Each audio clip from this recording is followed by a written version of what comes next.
Do we all want to pop over just a little bit here? Zach McCarthy has been backcountry skiing since the age of 12. From Saco, Maine, his passion is sharing the sport, which involves going up a mountain without a lift.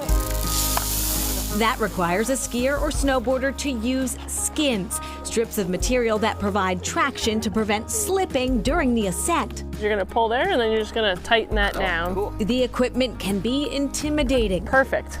Complicated at first. So you're gonna hit there and then you're gonna press in with the toe. But here, there's plenty of help on hand. This is an outing run by Inclusive Ski Touring, IST. McCarthy founded the nonprofit in 2021. Beautiful day in the rain for a little uphill adventure. So I just didn't see an opportunity for people to get out and to learn that gear and to connect with other folks that wasn't incredibly expensive or really cost prohibitive. With partner mountains and retailers in New Hampshire and Maine, IST is creating that opportunity. In North Conway at Cranmore Mountain, Mountain Sports Labs provides gear for free to IST participants. Get in there. For almost all of our programs, we just require that participants have the downhill experience necessary to safely descend the mountain because our volunteers just aren't ski instructors. We encourage anybody to come out and join our program for their first time touring. Not too steep, kind of moderate, lovely even with a little drizzle.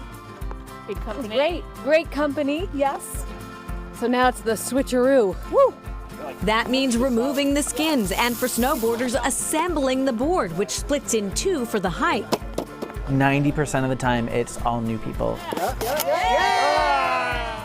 Riley McGurn is one of 70 volunteers who help run up to 6 programs every weekend at various locations. We provide a safe space for individuals to come out, dive in, and not get overwhelmed by the competitiveness that there is with ski mountaineering. To make sure everyone feels comfortable, outings are sometimes reserved for specific groups. We offer BIPOC-specific programs, queer-specific programs, women-specific programs. There's a lot of individuals out there who have been historically underrepresented for years. And part of that's access, part of that is representation. Really what we're looking to do is make sure that there's an opportunity for anybody who wants to get out to be able to have an opportunity to do so, and for any of those individuals to do so in a group and community that feels right and welcoming for them.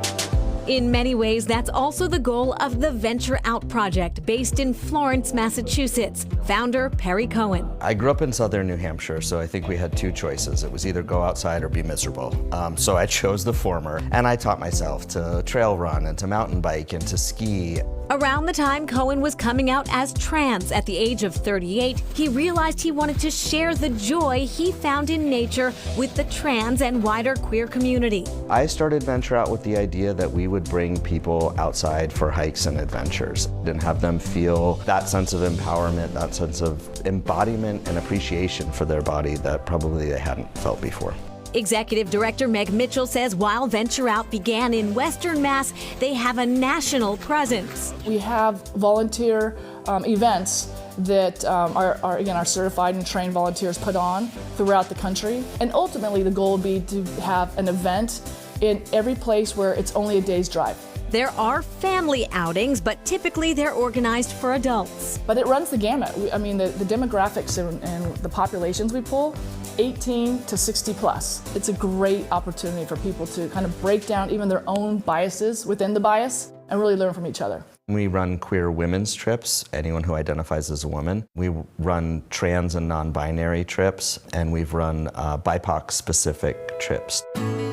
Cohen is quick to add Venture Out doesn't ask people how they identify, and it's not about being exclusive. With any identity group, sometimes you just feel like you can let your shoulders drop a little bit when you're with other people like you. I think there's just conversations that can't happen when somebody doesn't share that identity because you're holding a lot and it's scary to open up and be vulnerable in that way. That sense of comfort, Cohen says, is especially important now. You know, right now people are terrified, especially trans and non-binary folks. I mean, we're completely under attack. And so I think you can choose to go alone and kind of hibernate, which I understand. But at least for me, it's felt so much better to be with other like-minded people and to be in community and feel like, hey, we're gonna get through this together. That's what Venture Out has become for people, this place of refuge and this place of safety. And also, really importantly, a place of joy and a place of empowerment. And similar to IST, Venture Out says that no special training is required to participate in the outings. Yes, guides are licensed and trained, and Venture Out also helps organizations create safe and welcoming environments for the LGBTQ+ community.